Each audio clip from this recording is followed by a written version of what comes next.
Given the decline in remittance and similar transfers that is accompanied the pandemic in a lot of markets, I mean, there's been some recovery, but initially there was a decline. Is there a way for Ripple, MoneyGram, and other partners that you work with to speed the movement of funds to markets and other communities that may be at risk?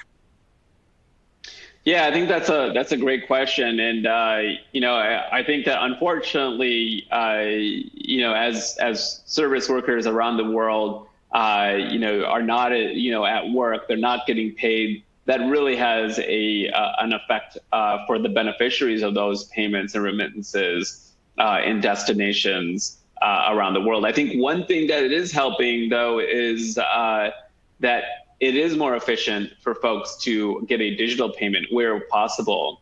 And so Ripple is definitely helping our partners and customers get to be move into the digital world and accelerate that. That being said, we are also pretty heavily invested in cash payouts, because I know there's a lot of talk out there about how cash is dead. But the reality is, in a lot of places, in countries like India and Latin America and in the Philippines, remittances are still largely cash driven. Folks don't have access to the internet. Folks don't have access to mobile phones or a bank account. And we're hoping that we can help get more and more folks banked. But it's not just a technology problem. It's an education problem. It's an access to these financial instruments, mobile phones, and so forth, that we need to also solve. And that's why I also think identity can, help solve those problems. And that's an area that I'm pretty passionate about investing in the future as well. What are some of the ways or some projects in which Ripple's blockchain has worked or is working to promote financial inclusion and recovery strategies in underserved markets? Yeah, like a lot of, I've worked in Silicon Valley for 20 some years. And, a lot of times you think, hey, it's a technology problem. And in reality, it's more structural than that. And, one thing I love about Ripple is that, we get that as well. We've been in the business long enough to understand where technology is going to help and where actually, going in and working with regulators is going to help. In the case of financial inclusion, I think it is partially technology. I think that we do need a global identity scheme that interoperates or standard that interoperates. We've created one called PayID, or now known as PayString, and that is really helping to get more and more folks, an identity solution so that they can receive payments, they can get access to banking services. As more and more folks get, mobile phones and access to mobile devices, the missing component, in my opinion, is going to be, a credit score and an identity. And I think, blockchain technology and some of the things that we're building here at Ripple can help, in conjunction with local governments, can help, solve that pain point. I think what India has done in terms of, a global identity system, a domestic identity system, has done a lot to help folks get banked. And if we can help, bring that to more and more countries in conjunction with local governments, I think that is going to have a profound impact on getting more and more folks banked and access to financial services. Governments, one of the issues that we've come across a lot is governments are considering central bank digital currencies or some form of digitized money. Is there a chance for partnerships or to play a role in these projects? I mean, it's going on in China. There's some other countries that are working. The EU is working on it. Is there a chance to partner or to work in this part of the development of central bank digital currencies or digital currencies in general? Yeah, I think that's a really good point. Maybe just taking a step back. I mean, there's two things going on in the world. There's central bank digital currencies. China is definitely paving the way there. And then there's this, and that is, domestic or country specific fiat that is digitized. I think there's stable coins, which is fiat, but it's from the private sector. There's a financial institution or a company behind issuance of that stable coin, leveraging the blockchain technology. The central bank digital currency, I think, is largely going to be, in my opinion, when it goes into production, including China, is not going to use much of blockchain technology. But trying to get that local currency, CBDC, for a central bank or government to interoperate with other currencies around the world, I think that's where blockchain and Ripple is going to come and play an active role. We know financial institutions, we know security, we know how to move money cross borders efficiently.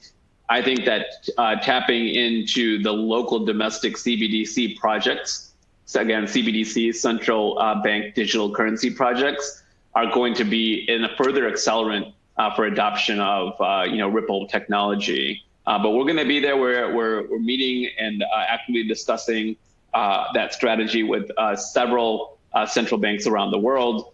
Super open to partnerships with companies like Ripple to help solve different aspects of the pain point there.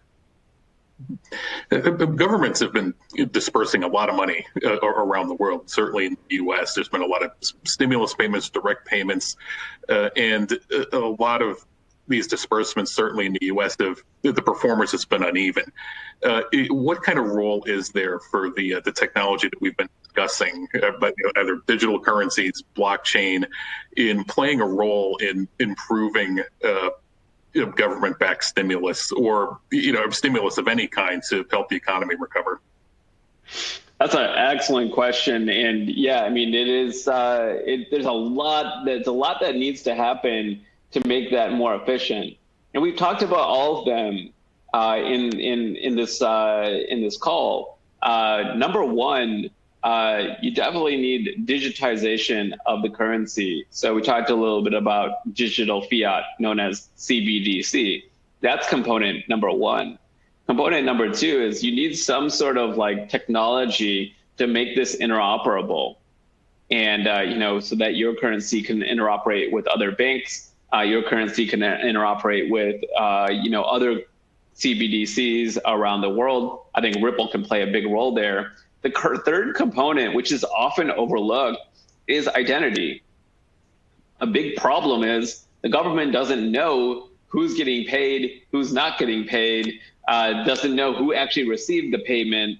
It's really difficult. It's something that I don't think that the U.S. has spent much time, thinking about. You see other countries, especially in Asia and Latin America, really moving forward with domestic identity, programs. I think that's the other component of it. I mean, other than the IRS, who will hunt you down for any sort of, reimbursement or payment, and the rest of the government really doesn't really know who's getting paid and who's not getting paid. And I think that's a big problem that we saw with some of the stimulus payments. And so I think that's the other component that I'd love to see more effort, at least here in the United States, getting behind some sort of domestic identity program.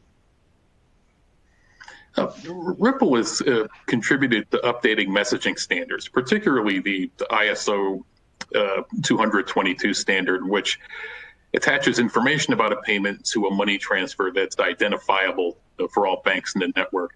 How can Ripple's work on this standard improve legacy payment networks to accommodate an increasingly digital world? Yeah, that's a great question.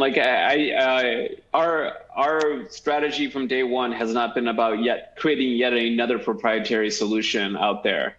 That has been the playbook for companies that have been working in financial services. It's also been the playbook for startups and fintechs traditionally in the fintech space.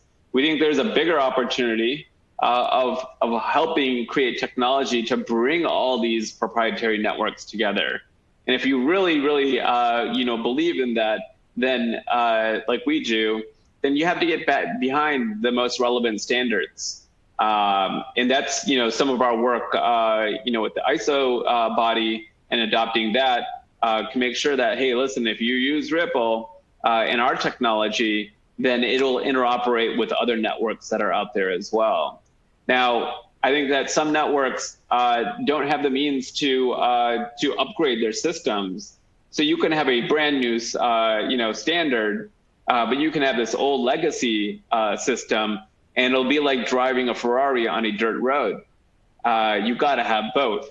And if you have both, you're going to have a really novel payment experience. So using Ripple technology, you have the standard interoperability, but you also have a very modern infrastructure that is going to prepare yourselves beyond payments, but also into other aspects of finance as they become available through new technology. So I think, you really need both. You really can't take this shiny new standard and expect a brand new experience for your customers without thinking about it holistically as well. Ripple has been in the news lately due to an SEC suit that seeks to treat the XRP token as a security, which would result in more regulation. Ripple has maintained XRP as distinct from the company and as a utility. How has Ripple managed its blockchain business during this period? Yeah, I've been really actually happy with our customers and their response, and our customers are continuing to move forward, not only with RippleNet, but the on-demand liquidity product. We've signed up, I believe, 13 new customers since the actual news broke regarding the SEC. So, this is continuing to move. RippleNet is continuing to move forward. We have a lot of momentum behind us. Even before the news, most of our business was outside the United States, especially in Asia and Latin America. And those, again, remain very strong regions for us. But ultimately, it's for the courts to decide. But so far, really, really excited about the momentum and building on the momentum. Close the year strong. We're actually on fire right now in terms of momentum for RippleNet already, 1 month into, or not even 1 month into the quarter here for 2021. So far, business-wise, very little impact. Excited about charging ahead in 2021. Mm-hmm. It looks like we have time for a question from the audience. I have one. Where do you see Ripple in 2 to 5 years? That's a great question, and super happy someone asked that. So I really think that folks are continuing to ask us and trust us, banking partners around the world, of bringing what's happening next in blockchain to them. Whether it be lending, whether it be trading other kinds of assets like equities that make their way to the blockchain. In 2 to 5 years, I think you will see Ripple as not just cross-border payments, but more broadly, all sorts of different kinds of financial services. And our job here at Ripple is to make them enterprise ready for you to consume. And so again, we're not going to do that until it's safe and secure to use, that it provides a great customer experience. And number 3 is that it's got the necessary buy-in from the local authorities and regulators. And so, we're going to continue to push forward with that. But I think you will see a more broader portfolio of products and services beyond payments from RippleNet and Ripple. Well, Asheesh, thank you very much for joining us. It was a great conversation. I wish you be well, and good luck for the rest of 2021. Thank you for having me. And like you, I'm sure we are all looking forward to a better 2021 across the board.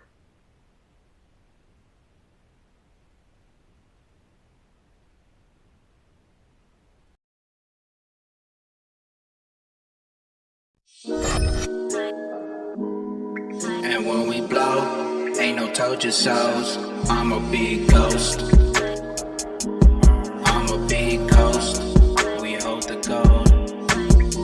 super bullish like the bearable bull. My lifeboat full, ready for the big boom.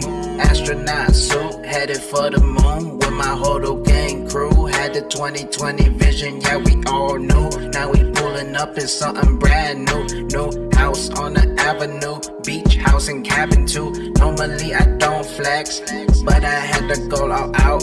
You said it couldn't happen, now we floating through the clouds. You see us popping off, you be like, holy cow. I missed the showdown, ain't no getting in now. Shooting past the moon plow. Welcome all the kings and the queens to the new town. And we all loud, party last all year round. XRP hold us down, and we got the new crown. So you bow down. We hold the gold, and when we blow, ain't no told you so's. I'm a big ghost. I'm a big ghost. We renegade, we hold the change. The phoenix gonna reign, can't change our ways. To the end of days. To the end of days. Chillin' on a boat with a rum and coke. Or I be on an island, shining like a diamond. XRP got extras, cruising in a Tesla. I told you like professors, it's chess not checkers. You folded under pressure, but pressure make diamonds. Now you see me flying, and Bitcoin dying. You didn't hear the siren, we taking off, we skying. I bought more, I'm buying. I'm talking about that tiger, I'm talking about that lion. That XRP giant, you didn't buy, you crying. I'm sorry, no, I'm lying. Bags full, no denying. Bags full, no denying. We hold the gold, and when we blow, ain't no told you so's. I'm a big ghost. I'm a big ghost. We renegade, we hold the change. The phoenix gonna reign, can't change our ways. To the end of days.